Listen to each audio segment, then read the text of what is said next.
안녕하세요. 향기소리입니다. 향기소리 시청자 여러분 안녕하셨습니까? 이 시간에는 부활의 몸이라는 제목으로 하나님 말씀을 근거로 해서 말씀드리도록 하겠습니다. 자, 먼저 이런 질문이 있습니다. 누가 묻기를 죽은 자들이 어떻게 다시 살며 어떠한 몸으로 오느냐 하리니, 고린도전서 15장 35절의 내용인데요. 우리는 스스로 물어보기를 몸이 부활한다고 하는데 도대체 죽은 자들이 어떻게 사는 걸까? 그리고 어떠한 몸으로 올까? 이렇게 우리가 스스로 물어보기도 하고 또 서로에게 물어보기도 할 것입니다. 자, 먼저 죽음, 육체 수면에 해당되는 죽음에 대해서 살피겠습니다. 성경 말씀 중에서 죽음을 수면으로 표현한 단어만큼 그리스도인들에게 위안이 되는 말은 없습니다. 죽음을 수면에 비유한 것은 육체에 대하여 한 말이며 영혼에게는 적용되지 않습니다. 주님께서 제자들에게 다음과 같이 말한 적이 있습니다. 우리 친구 나사로가 잠들었도다. 그러나 내가 깨우러 가노라. 제자들이 가로되 주여 잠들었으면 낫겠나이다 하더라. 예수님은 그의 죽음을 가리켜 말씀하신 것이었지만은 저희는 잠들어 쉬는 것을 가리켜 말씀하신 것인 줄을 생각하는지라. 요한복음 11장 11절에서 13절까지에 나와 있는 내용입니다. 또한 스데반의 순교에 대해서도 성경은 다음과 같이 기록하고 있습니다. 스데반이 이 말을 하고 자니라. 사도행전 7장 60절의 내용입니다. 사도 바울도 다음과 같이 이야기를 하였습니다. 그 후에 500의 형제에게 일시에 보이셨나니 그 중에 지금까지 태반이나 살아있고 어떤 이는 잠들었으며, 고린도전서 15장 6절의 내용입니다. 사도 바울은 또한 데살로니가 교회에 있는 성도들에게 다음과 같이 위로의 말을 해주었습니다. 형제들아, 자는 자들에 관하여는 너희가 알지 못함을 우리가 원치 아니하노니 이는 소망 없는 다른 이와 같이 슬퍼하지 않게 하려 함이라. 데살로니가 전서 4장 13절의 내용입니다. 그런가 하면 베드로 사도는 구약의 성도들에 관해서 이야기하면서 다음과 같이 말했습니다. 조상들이 잔 후로는 만물이 처음 창조될 때와 같이 그냥 있다 하니, 베드로후서 3장 4절의 내용입니다. 구약의 성도들은 부활의 진리를 믿고 마음의 위안을 받았습니다.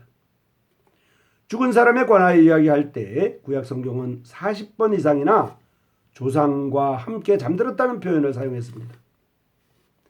여호와께서 모세에게 이르시되 너는 너의 열조와 함께 자려니와, 신명기 31장 16절과 사무엘하 7장 21절에 나와 있는 내용입니다.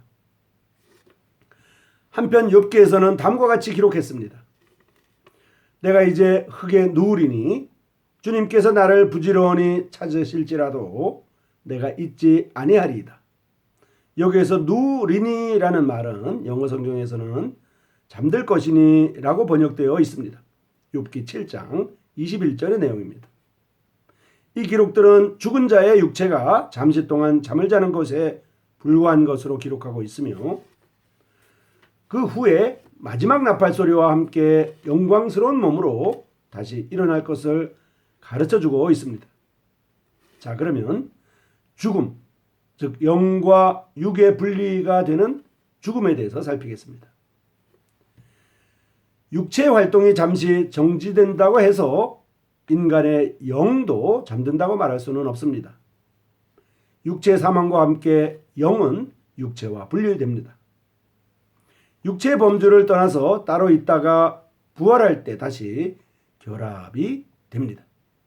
우리의 영은 육체를 떠나 그리스도와 함께 있게 되며 양자될 것, 곧 우리 몸의 구속을 기다리게 된다고 로마서 8장 23절에 나와 있습니다. 자, 그러면 그리스도의 형상을 닮은 부활에 대해서 살피겠습니다. 죽음이란 그리스도인들에게는 두려움의 대상이 되지 않습니다.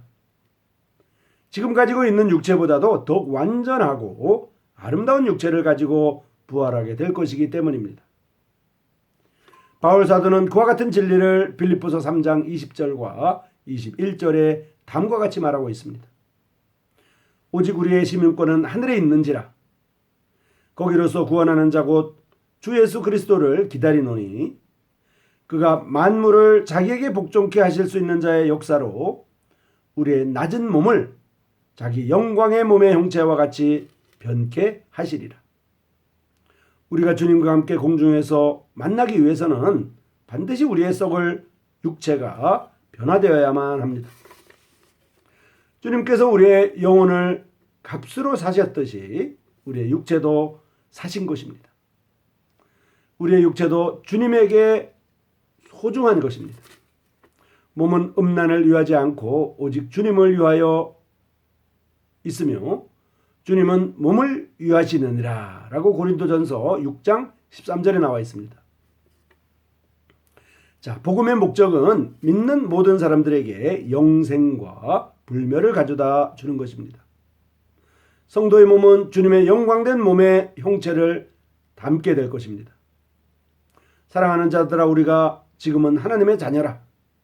장래에 어떻게 될 것은 아직 나타나지 아니하였으나 그가 나타내심이 되면 우리가 그와 같을 줄을 아는 것은 그에 계신 그대로 볼 것을 인함이니라고 요한 1서 3장 2절에 나와 있습니다. 우리 주님께서 하늘로 승천하실 때 그분의 나이는 33세이셨습니다. 한창 젊은 나이이며 육신의 강건함을 가진 청년의 몸이셨습니다. 예수 그리스도께서 우리 죄를 위하여 십자가에서 돌아가실 때 그에게는 육체의 노쇠 현상이 없었습니다. 영광 가운데 계시는 주님의 모습을 다윗은 그의 시편에서 다음과 같이 기록하였습니다.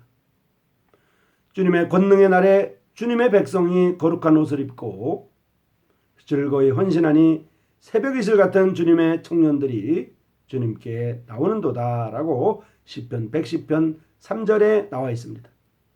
얼마나 놀라운 말씀인지 모르겠습니다. 우리는 영원히 젊은 청춘의 몸을 가질 것입니다. 우리는 주님과 같이 청춘의 몸을 입게 될 것이고 그분의 영광스러운 몸의 형체를 가지게 될 것입니다. 그리스도께서는 우리의 낮은 몸을 변화시킨다고 말하고 있습니다. 빌립보서 3장 21절의 내용이죠. 변화시킨다는 말은 형태를 바꾼다는 말입니다. 여기서 의미하는 변화라는 것은 지금 우리가 가지고 있는 육체와는 구조나 형태에 있어서 상당히 많은 변화가 있을 것을 암시하고 있습니다. 주님께서 베드로와 야고보와 요한을 변화산상에 데리고 갔을 때에 주님께서 그들 앞에서 변화하셨다고 마태복음 17장 2절에서 기록하고 있습니다. 주님께서는 짧은 시간이지만 그들에게 주님의 영광된 몸을 보여주셨습니다. 주님께서는 제자들 앞에서 변형이 되셨던 것입니다. 그때 제자들에게 보여주셨던 변형된 몸은 우리 주님께서 부활하신 후에 닫혀진 문 안으로 들어오신 변형된 예수님의 몸과 같은 것이었습니다. 요한복음 20장 19절의 내용입니다. 부활세에 일어나는 그리스도인의 변화라고 하는 것은 그의 육체의 변화를 의미합니다. 그 육체는 죄의 법이 왕노릇하던 육체입니다. 로마서 7장 18절에서 언급했듯이 그리스도인이라도 내 속 곧 내 육신에 선한 것이 없나니라고 고백할 수밖에 없기 때문입니다. 변형이라는 단어는 인간의 영과 관련하여 사용되는 단어는 결코 아닙니다. 자, 생물학에서는 번데기가 나비가 되는 과정을 가리켜 변형이라고 부릅니다. 몰골이 흉측한 번데기가 자기 스스로 만든 집 속에 갇혀 있습니다. 그 번데기가 속에 있을 때에는 분명히 볼품없는 보기 흉한 상태의 몸이었습니다. 그러나 봄에 따뜻한 태양의 햇살이 위에 비치게 될 때 그 번데기는 나비가 되어 나옵니다.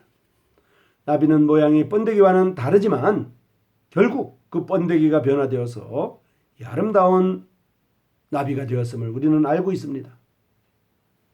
그것은 본질상 번데기이지만 이제 형체가 바뀐 것입니다. 우리 육체의 부활도 이와 같은 것입니다. 지금은 낮고 천한 몸, 곧 수치의 몸을 가지고 있습니다. 야고보 사도는 이를 가리켜서 이 천한 몸이라고 말하였습니다. 왜냐하면 그것은 풀의 꽃과 같이 곧 사라져 없어질 것이기 때문입니다. 야고보서 1장 10절의 내용입니다. 아담의 몸은 원래 최초로 지음을 받았을 때 영광의 옷으로 덮여 있었습니다. 그러나 죄가 아담에게 들어오자 그 영광의 옷을 곧 수치의 옷으로 바뀌게 되었습니다. 죄의 결과로 현재 우리가 가지고 있는 몸은 수치의 몸이 되어서 하나님의 영광에 적합하지 아니하며 하나님의 존전에 타당한 몸이 아닙니다. 그러나 다행스럽게도 우리 주님께서 다시 오시는 날 우리의 천한 몸은 그리스도의 영광의 몸과 같이 변화하여서 낮은 몸이 귀한 몸으로 변화되는 것입니다. 번데기가 나비가 되었을 때 비록 형태는 변형되었으나 동일한 것이었듯이 우리가 부활했을 때 우리는 동질성을 갖게 되겠지만은 분명히 변형된 인간이 됩니다.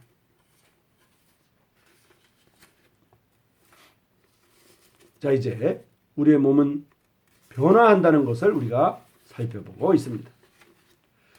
자, 그러면 썩음과 숙명에서 해방된 육체에 대해서 살피겠습니다. 썩을 것으로 심고 썩지 아니할 것으로 다시 살며. 고린도전서 15장 42절이죠. 이 썩을 것이 불갑을 썩지 아니할 것을 입겠고. 고린도전서 15장 53절입니다. 이 세상에 살아있는 모든 사람은 반드시 한 번은 죽음을 경험해야만 합니다. 생명을 가지고 태어나자마자 그 순간부터 우리는 죽음을 향하여 달려가고 있습니다. 그러나 천국에서 가지는 육체는 썩음의 종노릇에서 영원히 해방된 육체가 됩니다. 이 육체는 예수 그리스도께서 다시 오시는 날 우리에게 선물로 줄 육체입니다. 우리의 육체는 죽어서 썩지만 썩지 않는 몸으로 부활하게 되는 것이죠. 변화산상의 사건을 통하여 썩지 아니하는 육체가 어떤 것인지 조금 알 수가 있습니다. 모세와 엘리야가 그리스도와 함께 변화산상에서 나타났습니다. 모세는 그 변화산상에 나타나기 1500년 전에 죽었던 사람입니다. 그런데도 불구하고 모세는 거기에서 나타났고 또한 모세라는 것을 알 수 있는 형태로 나타났습니다. 한편 엘리야는 육체의 사망을 맛보지 아니하고 변화산상에 나타나기 약 900년 전에 하늘로 올려갔던 사람입니다. 그런데 그도 역시 거기에서 변화된 몸을 가지고 나타났던 것입니다. 이제 낮은 몸이 영광의 몸으로 변화되는 것입니다. 낮은 몸이 영광의 몸으로 변화되는 것에 대해서 살피겠습니다. 욕된 것으로 심고 영광스러운 것으로 다시 살며. 고린도전서 15장 43절의 말씀이죠. 죽어서 무덤에 묻히는 인간의 육체는 천한 몸으로 심어졌습니다. 슬픈 사실이지만 일반적으로 그리스도인들은 자기들의 육신이 성령님의 전인 것을 기억하지 못하고 자기 육체를 게을리 합니다. 그리스도인은 육체를 잘 보살펴야 함에도 불구하고 통상 그렇게 하지 못하고 있는 것이 또한 사실입니다. 어떤 그리스도인들은 육체를 상하거나 죄로 멍들게 하기도 합니다. 훗날 그는 육체가 하나님의 성령의 전이라는 사실을 깨닫게 됩니다. 그러나 우리의 부활의 몸은 영광의 몸이 될 것입니다. 우리 육체가 죽기 전에 어떠한 불구의 형태에 있었든지 어떠한 장애를 가졌든지 상관없이 우리는 예수 그리스도의 몸과 같이 변화될 것이며 예수님의 변화된 몸과 같이 변화될 것이며 영광 가운데 부활하게 됩니다. 이 부활의 몸은 참으로 변화된 몸이며 약함에서 강함으로 변화될 것입니다. 또 육의 몸이 신령한 몸으로 변화될 것이라고 성경은 우리에게 가르쳐주고 있습니다. 향기소리 시청자 여러분, 이 시간에는 부활의 몸에 관해서 살펴보았습니다. 예수님이 죽은 지 3일 만에 부활하셨듯이 그 부활했을 때 변화산상에서 변화된 몸과 같이 주님의 몸이 변화되었듯이 주님께서 공중에 오실 때 우리의 낮은 몸이 주님의 영광의 몸의 형체와 같이 변화된다고 성경은 우리에게 말씀하고 있습니다. 향기소리 시청자 여러분, 아무쪼록 죽음 후의 생명 시리즈 가운데 이 시간에는 부활의 몸에 관해서 살펴보았습니다. 이 부활은 기독교의 핵심적인 진리입니다. 우리가 죽은 후에 부활하게 됩니다. 어떤 사람은 생명의 부활로, 어떤 사람은 심판의 부활로 나올 것입니다. 오늘 살펴본 이 부활의 몸은 생명의 부활의 몸을 말씀드린 것입니다. 한기소리 시청자 여러분, 안녕히 계십시오. 다음 이 시간까지 안녕히 계시기를 바랍니다. 여러분 고맙습니다.